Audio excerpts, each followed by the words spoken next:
ఆరాధనీయుడా నా చాలిన దేవుడా,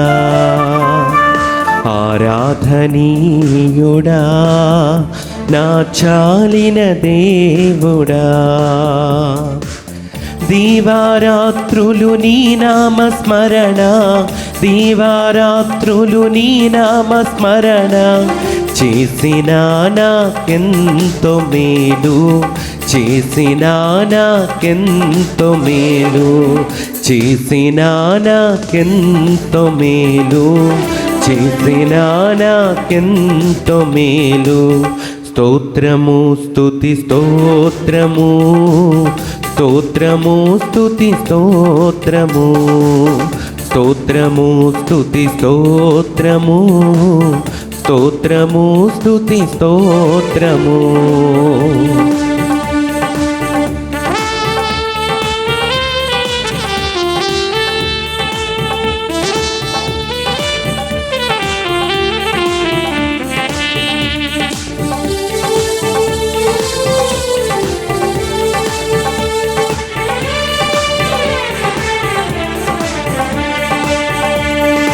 దూతలు నిత్యము స్తుతించగా, నాలుగు జీవులు కీర్తింపగా,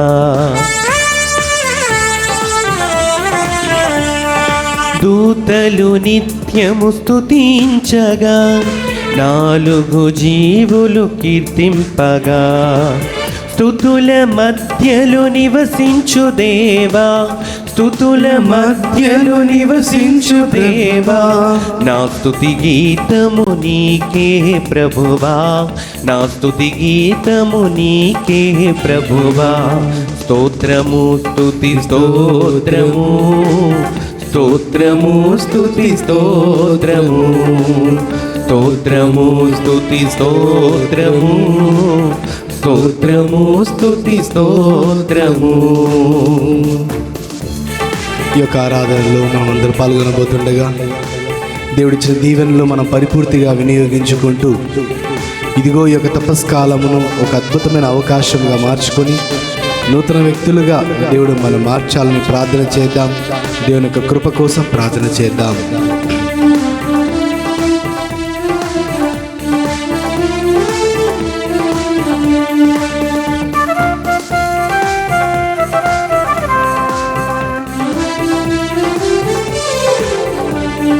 సిలువలో మాకై మరణించిన, పరిశుద్ధ రక్తము చిందించిన,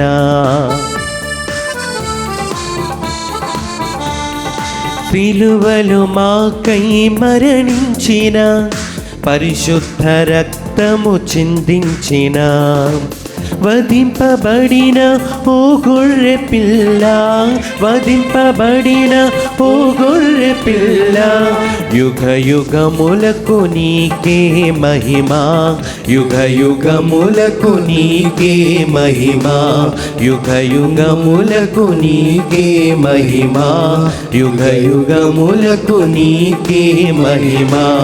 స్తోత్రము స్తుతి స్తోత్రము, స్తోత్రము స్తుతి స్తోత్రము, స్తోత్రము స్తుతి స్తోత్రము, స్తోత్రము స్తుతి స్తోత్రము.